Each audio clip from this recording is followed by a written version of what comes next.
الحمد لله نحمده ونستعينه ونستغفره ونعوذ بالله من شرور أنفسنا ومن سيئات أعمالنا من يهده الله فلا مضل له ومن يضلل فلا هادي له أشهد أن لا إله إلا الله وحده لا شريك له وأشهد أن محمدا عبده ورسوله أعوذ بالله من الشيطان الرجيم بسم الله الرحمن الرحيم يا أيها الناس اتقوا ربكم الذي خلقكم من نفس واحدة وخلق منها زوجها وبث منهما رجالا كثيرا ونساء واتقوا الله الذي تساءلون به والأرحام إن الله كان عليكم رقيبا رب اشرح لي صدري ويسر لي أمري واحلل عقدة من لساني يفقهوا قولي எல்லா புகழும் அகிலங்களை எல்லாம் படைத்து வளர்த்து நேர்வழி காட்டி அனைத்து ஜீவராசிகளுக்கும் ரிஸ்க் அளிக்கக்கூடிய ஏக நாயனாகிய அல்லாஹ் ஒருவனுக்கே உண்டாட்டுமாக. அவனுடைய சாந்தியும் சமாதானமும் ரசூலே கரீம் நபிகள் நாயகம் ஸல்லல்லாஹு அலைஹி வஸல்லம் அவர்கள் மீதும் அவர்களை பின்பற்றிய சத்திய சஹாபாக்கள் மூமினான ஆண்கள் பெண்கள் அனைவரின் மீதும் என்றென்றும் நீடித்து விட்டுமாக. கண்ணியத்திற்குரியவர்களே, இந்த உலகத்துல மெத்த படித்த பண்டிதர்கள், சிறந்த அறிவுஜீவிகள் இந்த நூற்றாண்டுல அதிகமா இருப்பதை நாம் பார்க்கிறோம். உலகம் முழுவதும் மிகப்பெரிய வளர்ச்சியை சந்தித்து கொண்டிருக்கிறது. மனிதர்கள் எல்லாம் ரொம்ப ஒரு பெரிய நிலைமையில போகக்கூடிய காட்சிகள்லாம் நாம் பார்த்து கொண்டிருக்கிறோம். அதே நேரத்துல தீமையான காரியங்கள் இவைகளெல்லாம் குறைஞ்சிடுச்சா என்று பார்த்தால் தீமையான காரியங்கள் ஒவ்வொரு நாளும் அதிகரித்து வருவதை பார்க்கிறோமே தவிர குறைந்த பாடில்லை. அப்ப என்ன விஷயம்? படித்த மக்கள் இருக்கிறாங்க, நல்ல அறிவாளிகள் இருக்கிறாங்க. அப்ப ஏன் இந்த தீமைகள் களைய மாட்டேன்து?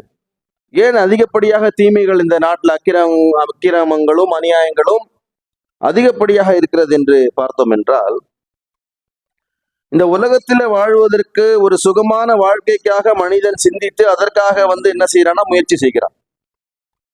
அதுல எந்த மாற்று கருத்தும் இல்லை. அவன் கண்டுபிடிக்கக்கூடிய ஒவ்வொரு விஷயமாக இருக்கட்டும், ரொம்ப ரொம்ப அட்வான்ஸாக என்ன செய்யறான்னா சிந்திக்கிறான். அந்த அளவுக்கு அவன் ஒரு மிகப்பெரிய ஒரு அந்தஸ்துல வாழ்கிறான். அதே நேரத்தில் அவனுக்கான சரியான வழிகாட்டுதல் இருக்கிறதா என்று பார்த்தால் அவன் அதை சரியான முறையில ஏறெடுத்து பார்ப்பதில்லை. தனக்கு சொல்லப்பட்ட வழிகாட்டுதல் என்ன என்று சிந்தித்து பார்க்காமல் தன்னுடைய மனம் போன போக்கில் மனிதர்கள் வாழ்கிறார்கள். அதனால தான் இந்த உலகத்துல ஏராளமான தீமைகள் வர்றதை நாம் பார்க்கிறோம்.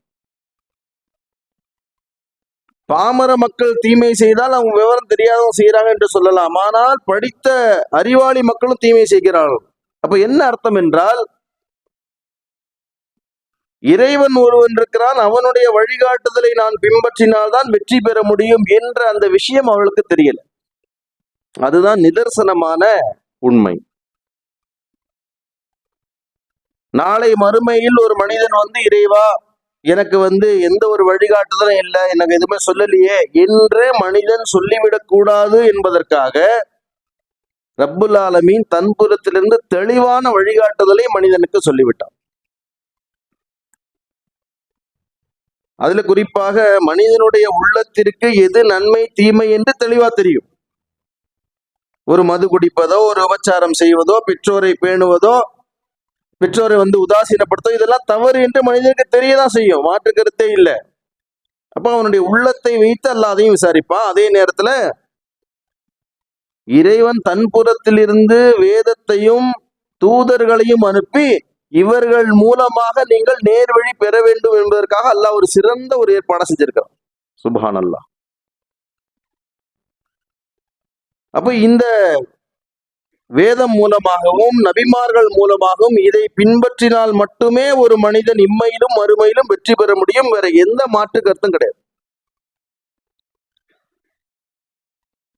அப்ப இந்த நபிமார்கள் என்று சொல்லக்கூடிய இந்த மக்களுடைய பணி என்பது இஸ்லாத்துல மிக முக்கியமான ஒரு விஷயம். ஈமான் கொள்ளுதல்ல நபிமார்களை ஈமான் கொள்ளுதல் என்பது முக்கியத்துவம் வாய்ந்தது. அப்போ இறைவன் எப்படி செய்கிறான் என்றால், மனிதர்களே அந்த சமூகத்தில் இருக்கக்கூடிய மக்களே சிறந்த மனிதர்களை தேர்ந்தெடுத்து அவர்களுக்கு தன்புறத்திலிருந்து இந்த வேதத்தை கொடுத்து தூது செய்தியை அவளுக்கு சொல்லி அவர்களுக்கு என்ன செய்ய மக்கள் கிட்ட எடுத்து சொல்லுங்க என்றதாக ஒரு அற்புதமான ஒரு பணியை நபிமார்கள் கொடுத்திருக்கிறார். வெறும் வேதத்தை மட்டும் கொடுத்திருந்தால் மனிதர்கள் என்ன பேசுவாங்கன்னா, எப்படி இப்படியெல்லாம் செயல்படுத்த முடியும் சொல்லுவாங்களா இல்லையா? முடியாது, ரொம்ப சிரமமாச்சே. அதனாலதான் அல்லாஹ் என்ன செய்யறான்னா, மனிதர்களே அல்லாஹ் தேர்ந்தெடுத்து அவர்களை நீங்கள் நடந்து காட்டுங்கள் என்று அல்லாஹ் ஏற்படுத்துகிறான்.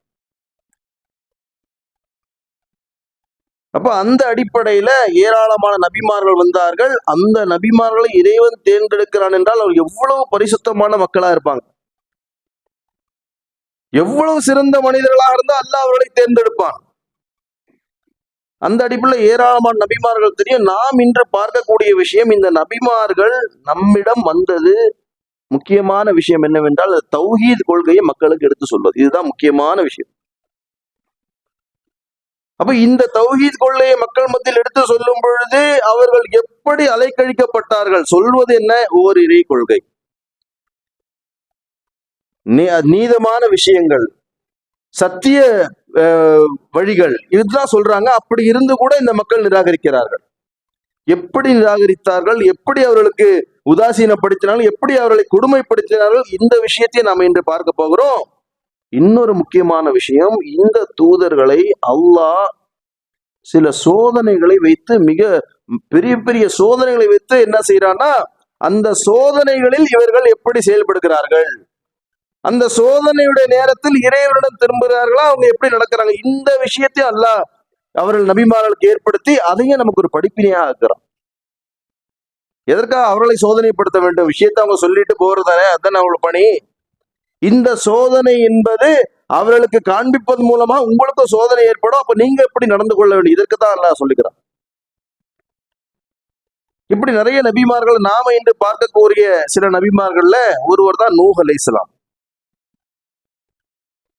ஆதம் அலைஹிஸ்ஸலாத்திற்கு பிறகு வந்த ஒரு தூதர் தான் நூஹ் அலைஹிஸ்ஸலாம். கிட்டத்தட்ட 950 வருடங்கள் அவர் மக்கள் மத்தியில வாழ்ந்திருக்கிறாங்க. கேட்கும் பொழுது 950 வருஷமா, இது எப்படின்ற மாதிரி ஒரு யோசனை வரும். இப்ப கூட சில மக்கள் வாழ்றாங்க 125 வயசு 130 வயசு எல்லாம் நம்ம என்ன பண்றோம், சமூக வலைதளம் பாக்குறோம், வயதான மக்கள். இப்போ 2024 இன்னும் சில காலம் 100 வருடங்களுக்கு முன்னாடி 150 வாழ்ந்த மக்கள் எல்லாம் இருந்திருக்கிறாங்க.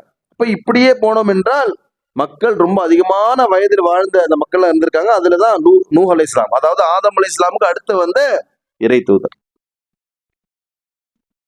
அப்ப இந்த இறை தூதர்கள் மூலமாக ரப்புல் ஆலமீன் என்ன ஏதோ ஒரு வரலாறு சொல்றானே, ரொம்ப ரொம்ப கஷ்டப்பட்டு வந்தாங்க, இல்ல, அப்படி இல்ல. இந்த ஒவ்வொரு இறை தூதர்களுடைய வரலாறுகள்லயும் நமக்கு ஏராளமான படிப்புகள் இருக்கு. ரொம்ப ரொம்ப ரொம்ப கவனமா கேட்கணும். அதுக்கும் அவங்க எவ்வளவு வருடங்களுக்கு முன்னாடி, இன்னும் சொல்ல போனா நூஹ் அலைஹிஸ்ஸலாம் வருடம்லாம் நம்ம சொல்லவே முடியாது. அவ்வளவு மிக அதிகமான வருடங்கள் முன்னாடி இருந்த ஆயிரக்கணக்கான வருடங்கள். இப்போ மூசா அலைஹிஸ்ஸலாம் கூட சொல்லிடலாம் 3000 வருடங்கள், ஈசா அலைஹிஸ்ஸலாம் சொன்ன 2000, நூஹ் அலைஹிஸ்ஸலாம் ரொம்ப பழைய காலம். அவ்வளவு பழைய காலத்துல இருக்கக்கூடிய அந்த நூஹ் அலைஹிஸ்ஸலாம் என்ன விஷயம், என்ன மாதிரி வழிகாட்டுதல் என்று பார்க்கும் பொழுது இந்த ஏகத்துவ கொள்கையை அந்த மக்கள் மத்தியில சொல்ல வந்தார். ஆதம் அலைஹிஸ்ஸலாமுக்கு அடுத்து வந்த அந்த தூதர் வரும் பொழுதே அந்த மக்கள் என்ன பண்றாங்கன்னா, அப்பவே சிலை வணக்கங்கள், யவூக், யவூஸ், நஸ்ரு என்று சொல்லக்கூடிய சிலைகள் பேரு, இந்த பேரெல்லாம் சொல்லி காட்டுகிறான். நபிகள் நாயகம் ஸல்லல்லாஹு அலைஹி காலத்துல லாத்து, மனாத்து, உஸ்ஸான்னு சொல்றாங்களா இல்லையா? ஒவ்வொரு இப்ப இந்த காலத்துல அந்த மாற்று மத கொள்கை இருக்கக்கூடிய ஒவ்வொரு பேர் வச்சிருக்காங்க. அந்த மாதிரி யவூக், யவூஸ், நஸ்ரு இப்படிப்பட்ட பேரு அப்பவே என்ன பண்ணிட்டாங்க, ஆதம் அலைஹிஸ்ஸலாம் அடுத்து வந்த நபிமார்களே ஆரம்பிச்சாச்சு இணை வைப்பு. அப்போ அந்த மக்களுக்கு பிரச்சாரத்தை எடுத்து சொல்றாங்க, ஓர் இறைவனை மட்டும் வணங்கப்பா, இப்படி எல்லாம் நீங்க செய்யாதீங்க, அல்லாஹ்வுடைய மன்னிப்பின் பக்கம் நீங்க வாங்க, இல்லை என்றால் அல்லாஹ் உங்களை வேதனை செய்வான். இந்த விஷயத்த எடுத்து சொல்லக்கூடிய நேரத்துல அந்த மக்கள் தெளிவா நிராகரிக்க, இல்ல நாங்க உங்களை நம்பவே மாட்டோம். எந்த அளவுக்கு நிராகரிக்கிறார்கள் என்றால், நூஹ் அலைஹிஸ்ஸலாம் இந்த மார்க்கத்தை எடுத்து அவங்க கிட்ட சொல்லக்கூடிய நேரத்துல பக்கத்துல வந்த உடனே காதை வந்து பொத்திப்பாங்க. சூரா நூஹ்ல நீங்க எடுத்து பாருங்க, 71 அத்தியாயத்துல நூஹ் நபி வந்து பிரச்சாரம் செய்வாங்க இறைவனை பத்தி. அதாவது புதிய கொள்கையா என்றால் புதிய கொள்கை எல்லாம் இல்ல, அவர்கள் மறந்திருக்கக்கூடிய விஷயம். ஒரு இறைவனை வந்து மறந்திருக்கிறாங்க, ஞாபகம் ஊட்டுறாங்க. புதிய கொள்கை எந்த தூதரம் கொண்டு வரல. இப்போ நூஹ் அலைஹிஸ்ஸலாம் தாவா செஞ்சா காதுல வந்து இப்படி வச்சுட்டு இப்படியே உட்கார்ந்து இருப்பது எப்படி இருக்கும் தாவா செய்யக்கூடிய அந்த நபருக்கு? அது போல இன்னும் சில மக்கள் என்ன செய்வாங்கன்னா, தாவா செய்யக்கூடிய நேரத்துல முழுவதுமாக அந்த போர்வையை பொருத்திட்டு உள்ள உட்கார்ந்துக்கிறது.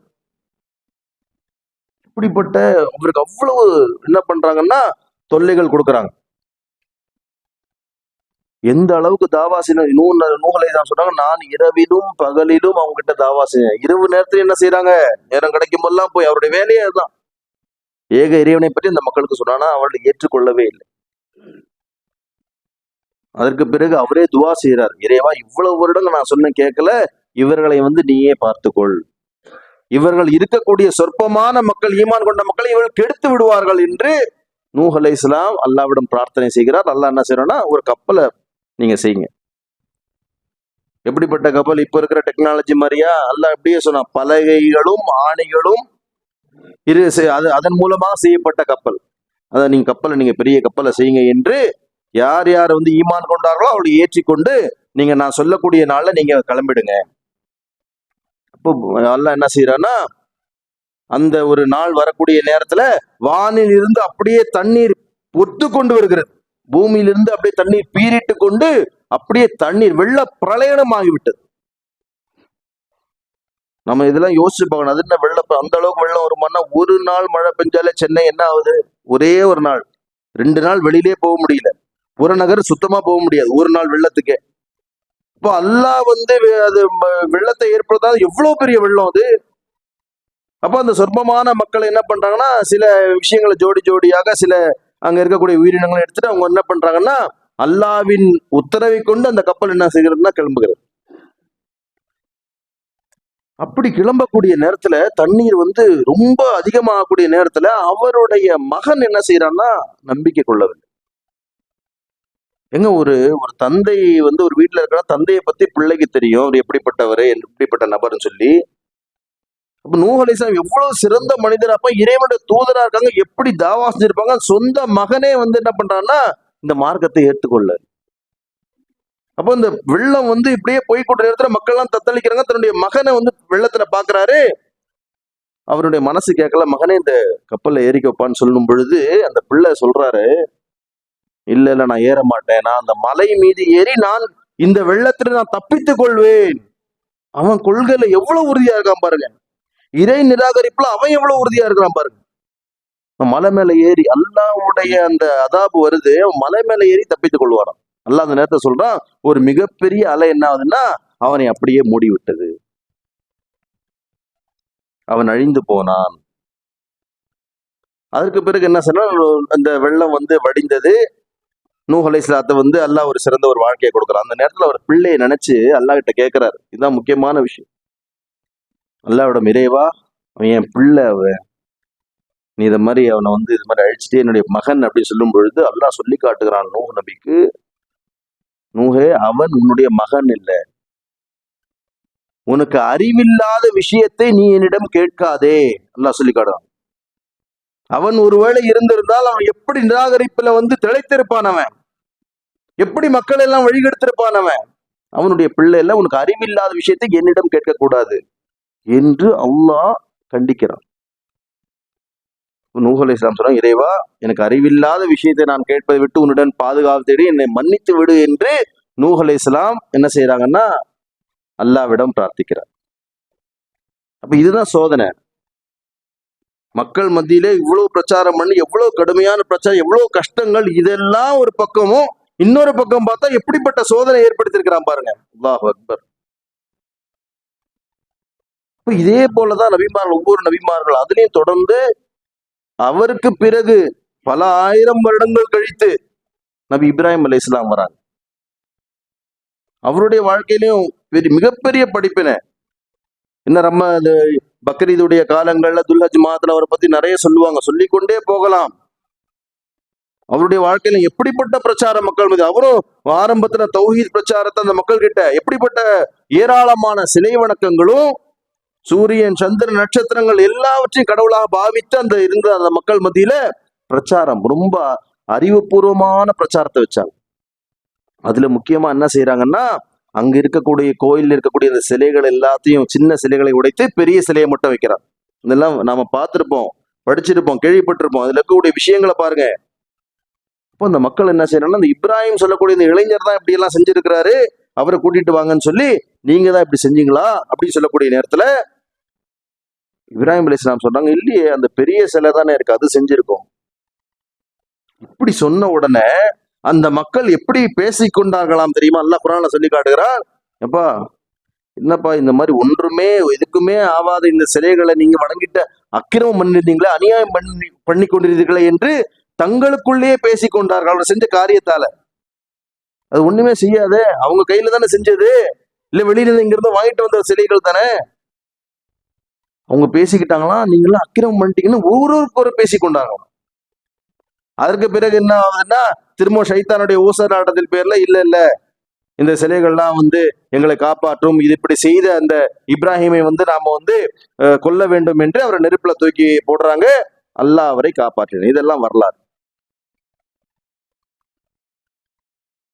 இது மட்டும் இல்லாம இவரை அல்லாஹ் எப்படி சோதித்தான், எப்படி சோதிச்சான்? அவருடைய வயதான காலத்தில் அவருக்கு பிள்ளை கொடுக்குறார். அது வரைக்கும் பிள்ளை இல்லை. ஒவ்வொரு மனிதருக்கு 10 பிள்ளை, 15 பிள்ளை, 20 பிள்ளை நல்லா கொடுத்து இப்ராஹிம் அலைஹிஸ்ஸலாம் கொடுக்க முடியாதா?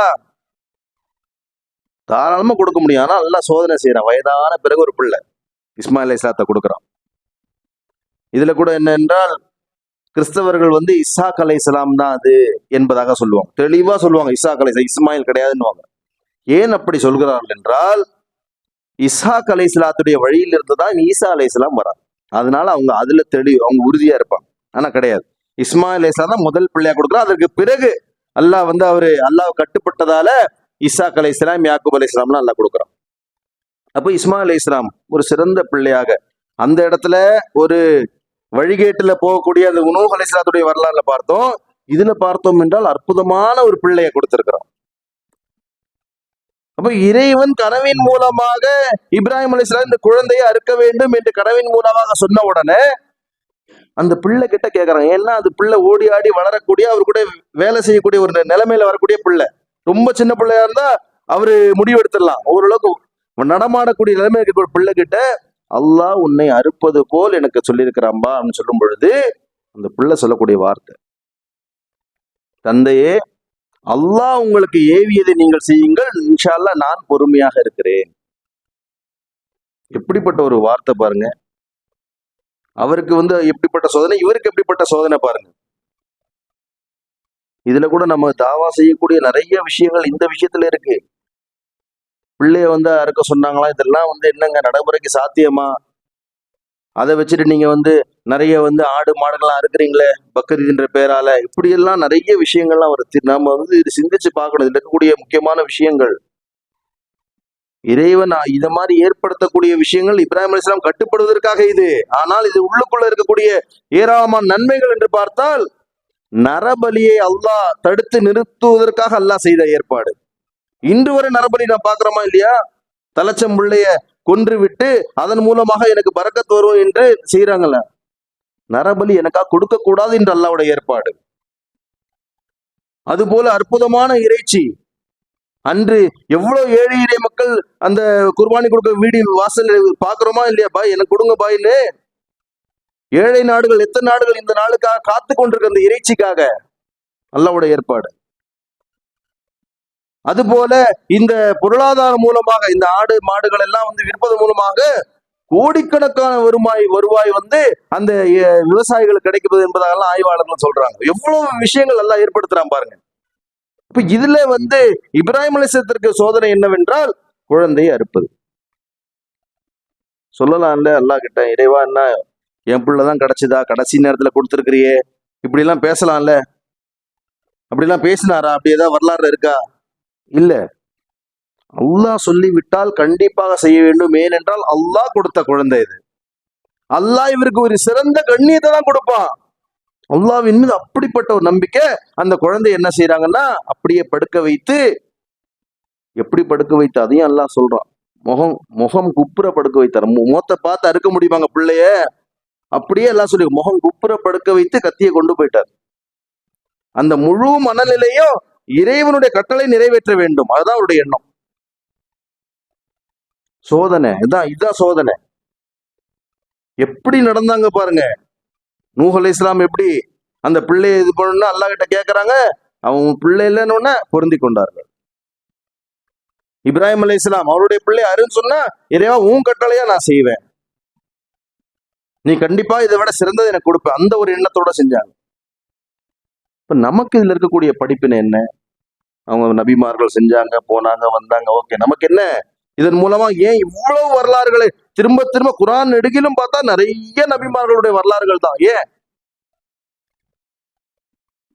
இஸ்லாம் என்ற வரையறைக்குள், இஸ்லாம் என்ற செயல் திட்டத்திற்குள் நீங்கள் வந்துவிட்டால், நாம வந்துவிட்டால், ஒன்றை செய்து ஒன்றை விடுவதற்கு அனுமதி கிடையவே கிடையாது. இறைவனுடைய அத்தனை விஷயங்களிலும் கட்டுப்பட்டு நடந்தே ஆக வேண்டும். அதிலும் குறிப்பாக இந்த மாதிரி சம்பவம் நம்ம வீட்டுல நடக்காத என்ன விஷயம்? நம்முடைய பிள்ளைகளா இருக்கட்டும், நம்முடைய மனைவிமார்களா இருக்கட்டும், நம்முடைய தாய் தந்தையரா இருக்கட்டும், நம்முடைய உற்றார் உறவினரா இருக்கட்டும், நமக்கு இறைவனுடைய கட்டளைக்கு மாற்றமாக சில விஷயங்கள்லாம் சொல்றாங்க. தெளிவா தெரியுது இவங்க சொல்ற தவறு என்று. தாய் தந்தையர் இருக்கிறான்னு வைங்களேன், ஒரு தாயத்து தகடு, இது தர்காவுடைய சிந்தனை இருக்கு, இது மாதிரி இருக்கு, நாங்க இங்க போனோம், இந்த தர்காவுக்கு போகணும்னு சொன்னா கட்டுப்படவே கூடாது. ஒரு பிள்ளை இருக்கு, எனக்கு எப்ப வாப்பா எனக்கு பைக் வாங்கி கொடு, முடியல அவருக்கு முடியலன்னா, அவருடைய சம்பளம் அவ்வளவு கம்மியா இருக்கு, பைக் வாங்க கூட அளவு இல்லைன்னா, அந்த பிள்ளையுடைய பாசம் என்ன ஆகுதுன்னா வட்டி வரைக்கும் போயிட்டு என்ன செய்யறாங்க, போயிட்டு வாங்கி கொடுக்குற சூழ்நிலை. இன்ஸ்டால்மெண்ட் என்று சொல்லக்கூடிய விஷயங்கள்ல போயிட்டு என்ன பண்றாங்க, கொண்டு பாக்குறோமா இல்லையா? ஒரு பெண் பிள்ளை இருக்கு, பாப்பா எனக்கு செல்போன் வாங்கி கொடுன்னு சொன்னால், வாங்கி கொடுப்பதன் மூலமாக ஒரு மோசமான சூழ்நிலை ஏற்படும் என்றால் பிள்ளைகிட்ட பேச வேண்டும். இல்லம்மா இப்ப தேவையில்லை, சாதாரண போன் வைத்துக் கொள்ளுங்கள். அப்ப மார்க்கத்திற்கு முரணாக நமக்கு நம்முடைய குடும்பத்தார், நம்முடைய சுற்றுச்சூழல் இப்படி ஏற்படுத்தினால் இறைவனுடைய கட்டளைக்கு தான் முக்கியத்துவம் கொடுக்கணும். அதுதான் இந்த படிப்புகள் எல்லாம் எதற்காக? இந்த வரலாறுகள்லாம் இந்த நபிமார்கள் எப்படிப்பட்ட இப்ராஹிம் அலைஹிஸ்ஸலாம் சம்பந்தமா பேசும் பொழுது, என்னுடைய நண்பர் என்று அல்லாஹ் சொல்றானே, அவருடைய பிள்ளை மட்டும் இல்ல, அவருடைய வாப்பா சம்பந்தமாக அவர் கேட்கிற, இறைவா என்னுடைய தந்தையார் இணை வைப்புல இருந்தார், அப்ப என்ன சொன்னான்ல, இல்ல தந்தையாருக்கா நீ பாவ மன்னிப்பு கேட்க கூடாதுன்னா. யாருக்கு? எப்படிப்பட்ட இப்ராஹிம் அலைஹிஸ்ஸலாம். இப்ராஹிம் மீது சாந்தி சலாம் உண்டாகட்டும் அல்லாஹ் சொல்லக்கூடியது இப்ராஹிம் அலைஹிஸ்ஸலாமுக்கு. அல்லாஹ் ஒன்று சொல்லிவிட்டால் அதுக்கு மாற்று கருத்தே கிடையாது. இப்ப நம்முடைய வாழ்க்கையில இறைவனுடைய வார்த்தைக்கு முக்கியத்துவம் கொடுப்பது மிக மிக முக்கியம். அதுக்குதான் நம்ம இந்த விஷயங்கள்லாம் சொல்றோம். அதை நாம் சரியான முறையில் கடைபிடித்து இறைவனுடைய அற்புதமான அந்த சொர்க்கத்தை அடையக்கூடிய நன்மக்களாக அல்லாஹ் உங்களையும் மன்னியமாக்க அல்லாஹ் கூறிய என்னுடைய முதல் உரை என்று செய்கிறேன்.